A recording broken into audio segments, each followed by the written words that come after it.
सूरज उगने से बदलते हैं ये धरा आसमान, चलते रहने से हो जाती है हर मुश्किल आसान। चिंता को छोड़ कर आओ कर ले मन में शुभ चिंतन, हर पल को कर ले सफल सफल कह रही है ये पवन। संवार ले सुधार ले कर समस्या का समाधान, संवार ले सुधार ले कर समस्या का समाधान, कर समस्या का समाधान, कर समस्या का समाधान, कर समस्या का समाधान, कर समस्या का समाधान, कर समस्या का समाधान। नमस्कार, आदाब, सत श्री अकाल मित्रों, स्वागत है समाधान में एक बार पुनः आप सभी का।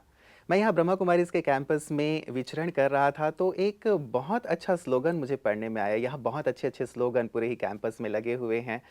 एक स्लोगन ने मुझे विशेष आकर्षित किया। मैं वहाँ खड़ा हुआ, ऊपर लिखा हुआ था शिव भगवान उवाच और नीचे लिखा हुआ था यदि तुम अच्छा अच्छा सोचोगे तो यदि तुम्हारे साथ कुछ बुरा होने वाला होगा तो भी वो अच्छे में तब्दील हो जाएगा। ये स्लोगन मुझे इतना अच्छा लगा, इतना आकर्षित किया इस स्लोगन ने मुझे कि मैं वहाँ खड़ा रहा और बार बार इसे पढ़ता रहा कि यदि तुम अच्छा अच्छा सोचोगे तो तुम्हारे साथ कुछ बुरा होने वाला भी होगा, अच्छे में तब्दील हो जाएगा। सचमुच कितनी गहरी बात है ना, कितने गहरे महावाक्य हैं परमात्मा के। क्या हम अच्छा नहीं सोच सकते अपने लिए, अपने परिवार के लिए, अपने साथियों के लिए? सोच के देखें। वास्तव में सोच बीज है जिसकी लगातार चर्चा करते आ रहे हैं समाधान कार्यक्रम में भ्राता जी हमारे साथ कि बीज यदि अच्छा होगा तो निश्चित रूप से फल अच्छा होगा। और हम हमेशा से सुनते आ रहे हैं बचपन से कि जैसे बीज बोओगे वैसे ही फल काटोगे। यदि आम का बीज बोओगे तो आम मिलेगा, यदि बबूल के बीज बोओगे तो बबूल ही तुम्हें प्राप्त होगा। सोच वास्तव में मित्रों बीज है, इसलिए इस विषय पर भी आप जरूर विचार कीजिएगा। इस विचार ने मुझे तो बहुत प्रेरित किया है, छुआ है और मैं लगातार इस पर विचार कर रहा हूँ कि कभी भी कहीं भी मैं अपने लिए या अपने किसी भी साथी के लिए, समाज के लिए बुरा ना सोचूं। तो इसी सुंदर चिंतन के साथ आइए आज समाधान की शुरुआत करते हैं और अभिनंदन करते हैं आदरणीय भ्राता जी का।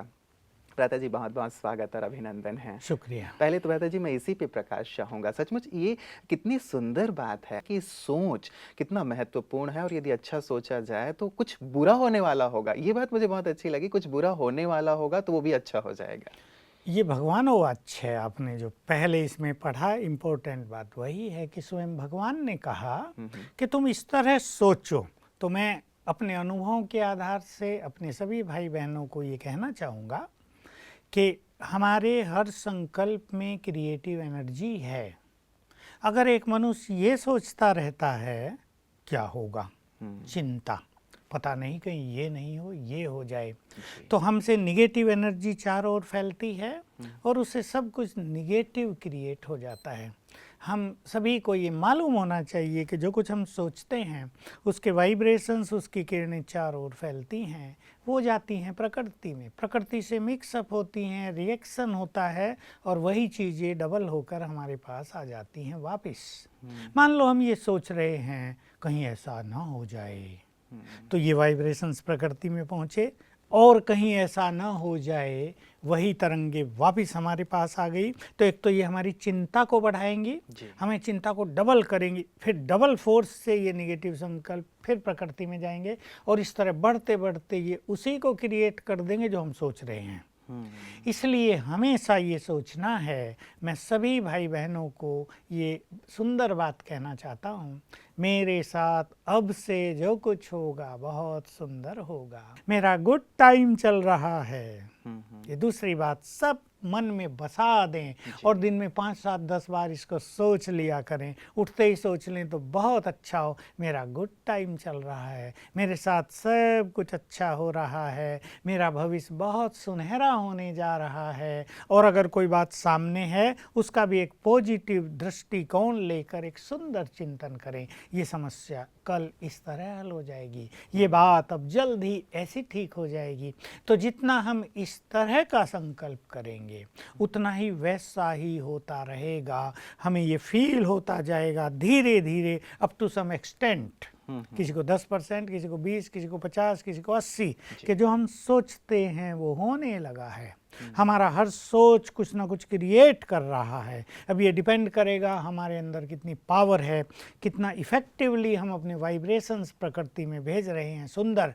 लेकिन हम ये अवश्य शुरू कर दें कि हमारा पॉजिटिव चिंतन हमारे सुंदर भविष्य का निर्माण करता है। आज हमारा सुंदर चिंतन हमारे आज के दिन को सफल करेगा। सवेरे उठते ही अपने लिए कोई 3 बातें दे दिया करें, मेरा आज ऐसा होगा, आज मुझे हर कदम पर खुशी मिलेगी, आज मैं जहाँ भी जाऊँगा सफलता मेरे चरण चूमेगी, आज जो भी मुझसे मिलेगा बड़े प्यार से मिलेगा, आज हमारी हर मुलाकात बड़ी सुंदर होगी। सुंदर विचार सवेरे किया करें, 7 दिन तक करें और इसका परिणाम देखें।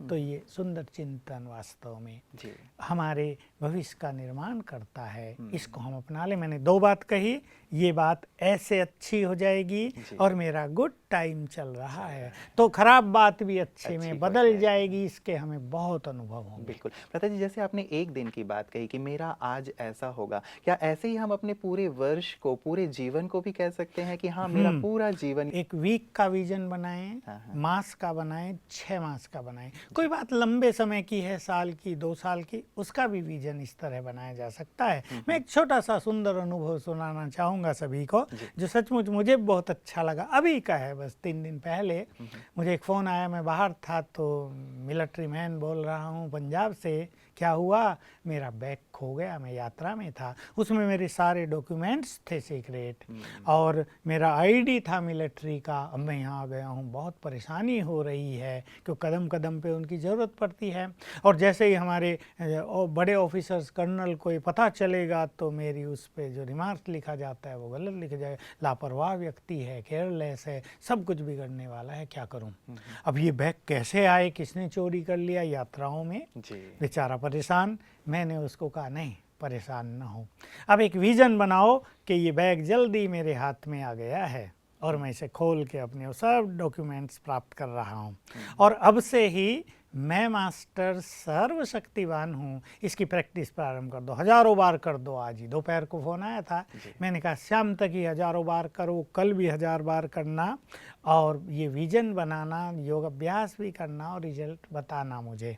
अगले दिन उसका फ़ोन आ गया, भाई जी मेरा बैग मेरे हाथ में आ गया है, कपड़े तो सारे निकाल लिए, कपड़े सारे निकाल लिए, बाकी सब चीज़ें सुरक्षित भेज दी और वो मुझे आज ही मिल गया है। बहुत खुशी की बात, मेरे को तो जैसे जीवन मिल गया है। मैं अभी आश्रम में जा रहा हूँ, बाबा को थैंक्स दूंगा, का बिल्कुल नया जीवन मिला। ये सब खोने से बहुत बुरा होता है हमारे साथ। तो देखिए इतनी बड़ी स्पिरिचुअल ये पावर है, और विश्वास और एक पॉजिटिव विजन, इसका बहुत सुंदर इफेक्ट जीवन पर होता है। बिल्कुल प्रथा जी, क्या ये जो सोच, जैसे आपने अभी कहा कि न केवल विजन, लेकिन उसके साथ साथ एक शक्तिशाली संकल्प जो राजयोग से जुड़ा हुआ है, इसकी भी बहुत ज्यादा आवश्यकता होती है उस विजन को इम्प्लीमेंट होने में? जैसा मैंने कहा, हमारे हर संकल्प में क्रिएटिव पावर है। विजन के साथ हम पावरफुल संकल्प भी करेंगे, इसलिए मैंने मास्टर ऑलमाइटी का अभ्यास कराया, ताकि उसके हर थॉट में पावर आ जाए। और मैंने कहा जब भी तुम्हें संकल्प आए क्या होगा, तो यही सोचना, मैं मास्टर सर्वशक्तिवान हूँ, मेरे साथ सब अच्छा होगा, तो अच्छा ही हो गया। बिल्कुल बिल्कुल, ये तो बहुत अच्छा एक समाचार है, अच्छा अनुभव है। मुझे बड़ा सुख मिला ये सुन के कि बेचारे का एक का बहुत परेशानी होने वाली थी, वो समाप्त हो गई। बिल्कुल प्रथा जी, पूरे दिन में व्यक्ति को आमतौर पे अपनी दिनचर्या का पता तो होता ही है कि सुबह क्या करना है, उसके बाद नाश्ते के बाद क्या करना है, दिन में कहाँ रहना है, शाम को क्या करना है, तो आमतौर पे मोटे मोटे तौर पे व्यक्ति को अपनी पूरी दिनचर्या का पता होता है। क्या पूरी दिनचर्या में मेरे साथ ऐसा ऐसा अच्छा होगा, ऐसा भी व्यक्ति देख सकता है और विजन बना सकता है? बिल्कुल, ये तो बहुत सुंदर बात होगी, और यही एक वो सुंदर कला है कि मनुष्य अपने बारे में कुछ सोचेगा, अपने जो आज का हमारा दिन है और उसमें जो जो हमें काम करने, उनकी सफलता की पहले ही छाप डाल देगा उस पर। यानी सफलता हमें बाद में होने वाली है, पर हमने एक पावरफुल थॉट्स करके सफलता का जैसे स्टैंप लगा दिया है उस कार्य पर। इसलिए भोजन बना रही हैं माताएं तो संकल्प करेंगी, वाह आज ये भोजन सबको बहुत अच्छा लगेगा, सब वाह वाह करेंगे, भोजन खा के सब हेल्दी हो जाएंगे।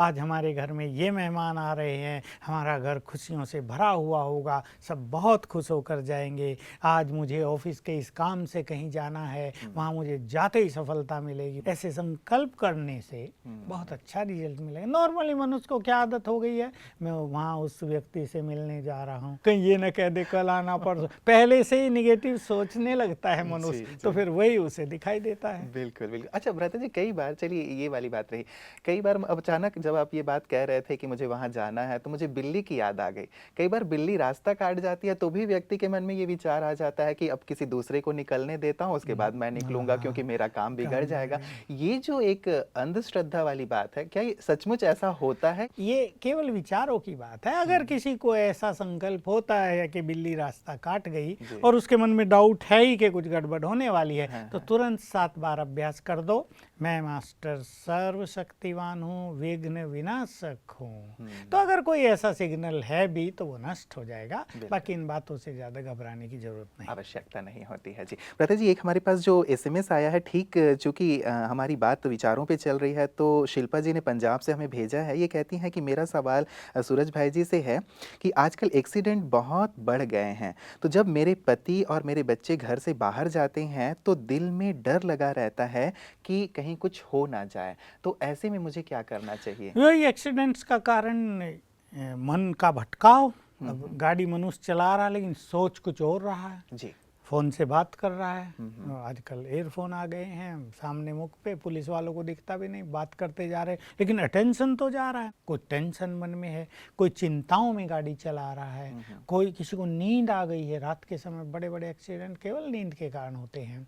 तो ये सब तो कारण है ही, लेकिन इनको ये संकल्प समाप्त कर देना चाहिए। जैसे इनका बच्चा या पति बाइक चलाए या कार में जाए, इनको साथ साथ संकल्प करना और उन्हें भी सिखा देना। जैसे ही यात्रा शुरू करें, हमारे यहाँ तो जब यात्रा शुरू करते हैं तो कुछ ना कुछ बोलते हैं ना, हैप्पी जर्नी, आपकी यात्रा शुभ हो, ये हो वो हो। ये इसीलिए कि वेल बिगनिंग हो, एक गुड बिगनिंग हो। तो उन्हें भी सिखा दें और खुद भी संकल्प करें, तुम्हारे साथ तो शिव बाबा है, तुम्हारी यात्रा पूर्ण सुरक्षित और सफल होगी। और अपने मन में भी यही संकल्प करें, ये दोनों बहुत सुरक्षित हैं, बिल्कुल सफल यात्रा करके आएंगे। मेरा बच्चा या मेरा पति बाबा की, शिव बाबा की छत्र छाया में है, वो सदा इनका रक्षक है, वो इनके साथ है। ऐसे सुंदर संकल्प करेंगे तो इनका भय भी समाप्त होगा और उनके पास इनके भी और शिव बाबा के भी गुड वाइब्रेशंस जाते रहेंगे। भ्राता जी, ऐसे विचार आते ही क्यों हैं? जैसे जब भी कोई बाहर निकला, पहले भी शायद हम लोगों ने चर्चा की है कि कई लोग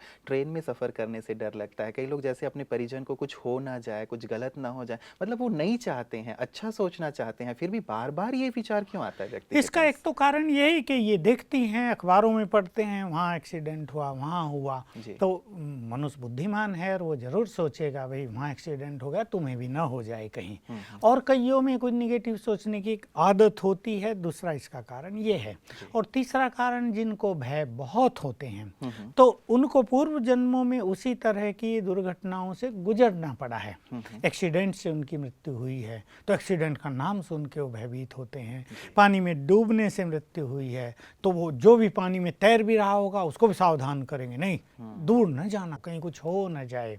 तो जिसकी जैसे जैसे पूर्व जन्मों में मृत्यु हुई या उनको उस कष्ट से गुजरना पड़ा, वो उनके सबकॉन्शियस माइंड में छप गया। वो अब भी काम कर रहा है और आगे भी काम करेगा। इसलिए उसके लिए हम एक सुंदर सा सजेशन सभी को देते हैं कि सवेरे उठकर रोज हर एक को ये अपना रूटीन बना ही लेना चाहिए।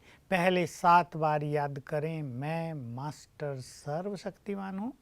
अब फिर दूसरे अच्छे संकल्प करें, मैं निर्भय हूँ, मेरा जीवन निर्विघ्न है, मैं सफलता मूर्त हूँ, अर्थात सफलता तो मेरा जन्म सिद्ध अधिकार है। ये सुंदर संकल्प रोज सवेरे उठकर 7 बार करने की आदत डाल दें तो ये भय के संकल्प पैदा करने का जो एक संस्कार बन गया ना, ये छूट जाएगा। बिल्कुल। और भ्राता जी, जब इस दरमियान मान लीजिए जब वो निकले हैं और उन्हें ये विचार आ रहे हैं और बहुत ही फोर्सफुली आ रहे हैं, उस समय विशेष क्या कर लेना अगर चाहिए? ऐसा बहुत फोर्सफुली आ रहा है तो कभी कभी इंट्यूशंस भी मनुष्य को मिलते हैं। कोई होने वाली घटनाएं अपनी पीछे परछाई भी छोड़ती है तो मनुष्य को उस तरह की फीलिंग्स आने लगती हैं।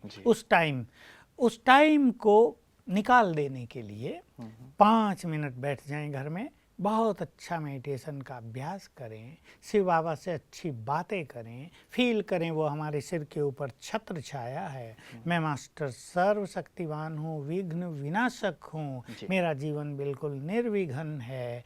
ऐसे ऐसे सुंदर संकल्प 5 मिनट करें तो उस समय को भी बिता देना है, निकाल देना है। टाइम भी गुड और बैड होता ही है, तो ऐसा बैड टाइम कभी चल रहा हो उसको पास कर देना चाहिए और ऐसे सुंदर संकल्प करके अपने चारों ओर एक पावरफुल ऑरा क्रिएट कर लेना चाहिए, तो हमारी पूरी यात्रा सफल होगी। बिल्कुल। लता जी, इन्होंने अगला भी एक प्रश्न किया है। ये कहती हैं कि क्या प्याज लहसुन वाला खाना खाते हुए हम राजयोग का अभ्यास कर सकते हैं या नहीं कर सकते हैं? ये भी इनका प्रश्न है। कहती हैं कि प्याज लहसुन वाला खाना हमें खाना पड़ता है, लेकिन वर्जित है शायद ब्रह्मा कुमारीज में कि ये भोजन नहीं खाना है, तो क्या हम वो खाते हुए भी राजयोग का अभ्यास खा कर तो सकते हैं? लें और कर भी लें, लेकिन भगवान को खुशबू कैसी पहुंचेगी, सोचने की बात है। उसके मंदिरों में भी अगरबत्तियां जलाई जाती हैं और अगर राजयोग के माध्यम से हम उसके पास ही पहुंच रहे हैं मन बुद्धि से, तो उसको हमारी वो दुर्गंध तो भाएगी नहीं। इसलिए सफाई की दृष्टि से भी, एक रॉयल मैनर की दृष्टि से भी इन चीज़ों का सेवन वर्जित है। और क्योंकि राजयोग प्योरिटी से चलता है, शुरुआत ही इसकी वहाँ से है। परमात्मा पवित्रता के सागर हैं, उससे बुद्धि योग लगाने के लिए, उससे मिलन करने के लिए उस व्यक्ति को प्योरिटी बढ़ानी चाहिए। और ये चीज़ें तामसिक मानी जाती हैं, ये तमो प्रधान चीज़ें हैं, ये वासनाओं को बढ़ाती हैं अंदर में, इसलिए इनका त्याग ही बहुत अच्छी चीज़ है। और घरों में ये समस्या अवश्य किसी किसी को आती है, लेकिन जहाँ नियम है सो नियम है। अगर डॉक्टर भी कह दे ये तुम्हें नहीं खाना है तो भी तो हम मानते ही हैं ना। कई बार भ्राता जी परेशानी वही होती है कि मान लीजिए मैंने अब इस ज्ञान मार्ग की बातों को समझ लिया, जैसे इन्होंने समझ लिया शिल्पा जी ने, लेकिन अब परिवार में मान लीजिए कंबाइंड फैमिली है या इनके पति पहले से ही खाते आ रहे हैं, घर में वही चीज़ें बनती आ रही हैं, तो यहाँ दिक्कत हो जाती है कि वो इस चीज़ को स्वीकार नहीं कर रहे हैं, तो कैसे इस चीज़ को मैनेज किया देखिए, उनके लिए तो इन्हें कुछ दिन बना ही देना चाहिए, लेकिन स्वयं इसको अवॉइड कर देना चाहिए और फिर भोजन ऐसा टेस्टी बनाना चाहिए। कभी कभी चुपचाप माताएं करती हैं ऐसा, बिना लहसुन प्याज के इतना टेस्टी बना दिया कि उन्हें पता ही नहीं चला कि ये स्वाद कहाँ से आ रहा है, और फिर धीरे धीरे आदत पड़ गई।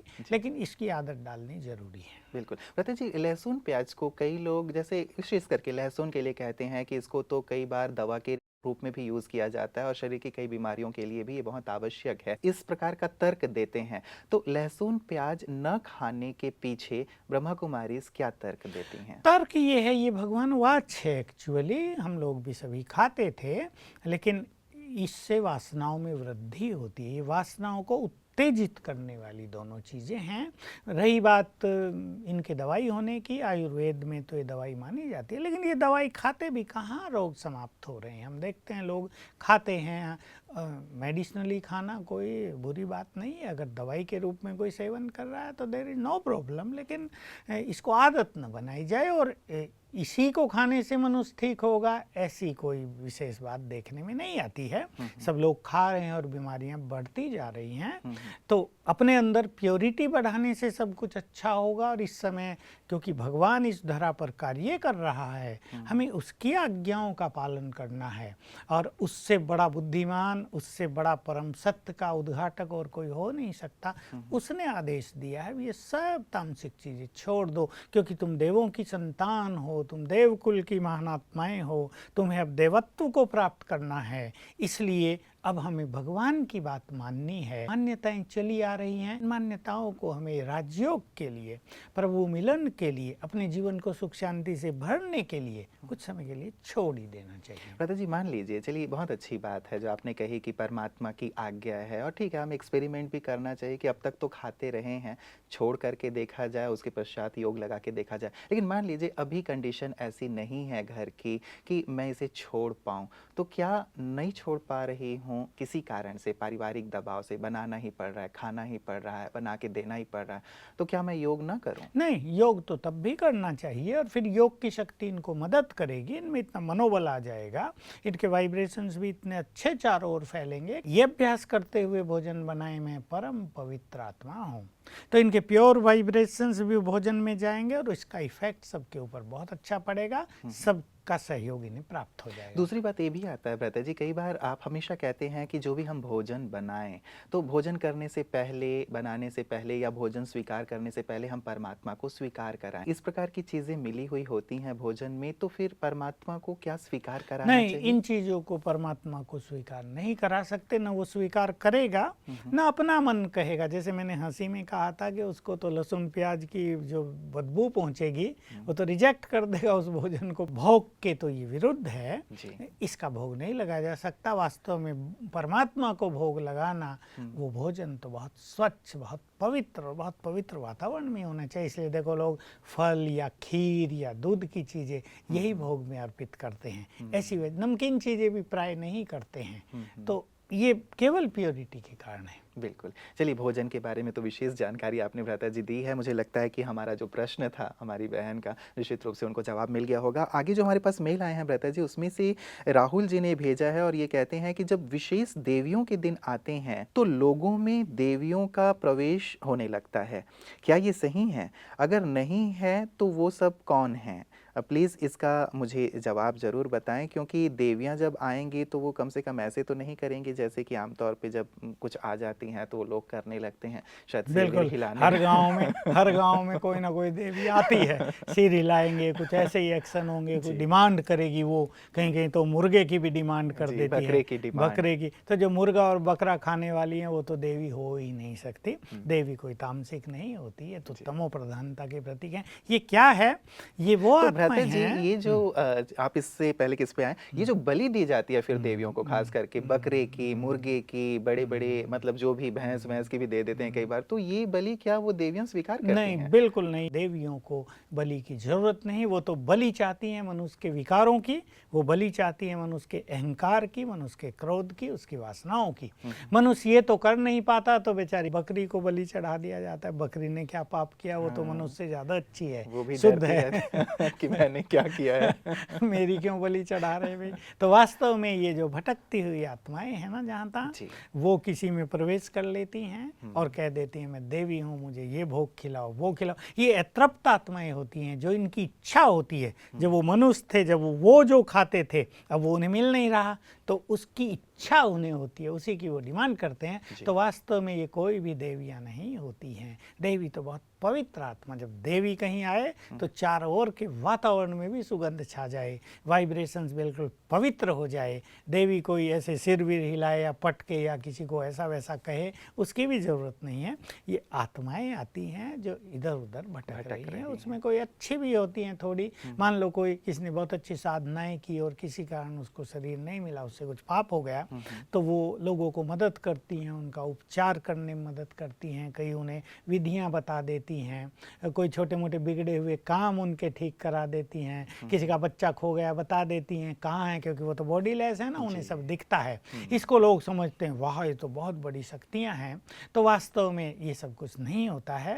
राजयोग तो हमें इन सब से मुक्त रखता है और ये बहुत छोटी चीज़ें हैं। भक्ति, जैसा मैंने कहा, क्योंकि तमो प्रधान हो गई है, उसका ये एक स्वरूप है। भ्राता जी, ऐसे ही समय पे क्यों होता है? जैसे इन्होंने कहा है कि नौ दुर्गा, राम नवमी या किसी विशेष समय तब लोग देवियों का बड़ा आह्वान करते हैं ना, तो इस आह्वान से आकर्षित होकर ये आत्माएं प्रवेश कर लेती हैं। अच्छा जी। तो ये भ्राता जी ठीक है या नहीं है? नहीं, इसकी ना कोई जरूरत है, लेकिन वो आ रही हैं अभी, ये इनके वश में तो होता नहीं। कोई ना कोई घर में ये एक प्रथा चलती आ रही है, लेकिन अगर वो इससे मुक्त होना चाहें, जिसके तन में आ रही, तो वो भी राजयोग के माध्यम से इससे मुक्त हो सकती हैं। बिल्कुल भ्राता जी, इसी से जुड़ा हुआ प्रश्न है, लेकिन मैं इसे कल आपके साथ चर्चा करूंगा क्योंकि वक्त इजाज़त नहीं दे रहा है। बहुत अच्छी चर्चा है और बहुत सारे स्थानों पे हमें इस प्रकार की घटनाएं सुनने को मिलती रहती हैं। तो इसके लिए क्या विशेष किया जा सकता है, इस पर विशेष आपसे प्रकाश चाहेंगे। आज की तमाम चर्चाओं के लिए आपका बहुत बहुत शुक्रिया। मित्रों, बहुत सारी चीज़ें समाधान में स्पष्ट होती चली जा रही हैं। जैसे बात थी कि भोजन में भी विशेष करके किन चीज़ों को शामिल किया जाए, किन चीज़ों को शामिल नहीं किया जाए। यूँ तो मैं मानता हूँ कि लंबे समय से प्याज, लहसुन आदि चीज़ें हमारे भोजन में शामिल थे ही। लेकिन अब यदि हमें योग और साधना के मार्ग में चलना है, तो निश्चित रूप से हमें शुद्धता को अवश्य अपनाना चाहिए, क्योंकि जहाँ शुद्धता है, कहते हैं कि स्वच्छता जहाँ है, वहीं परमात्मा का वास होता है। जहाँ अस्वच्छता है, वहाँ तो परमात्मा आ ही नहीं सकते। तो राजयोग वास्तव में स्वच्छता का मार्ग है, पवित्रता का मार्ग है। तो यदि हमें परमात्मा से मिलन मनाना है, यूँ तो सोचें आप, भगवान से मिलने के लिए लोग अपने गले तक काटने को तैयार होते थे। क्या हम प्याज और लहसुन नहीं छोड़ सकते? कुछ दिनों के लिए करके देखिए, अच्छा लगेगा। नमस्कार।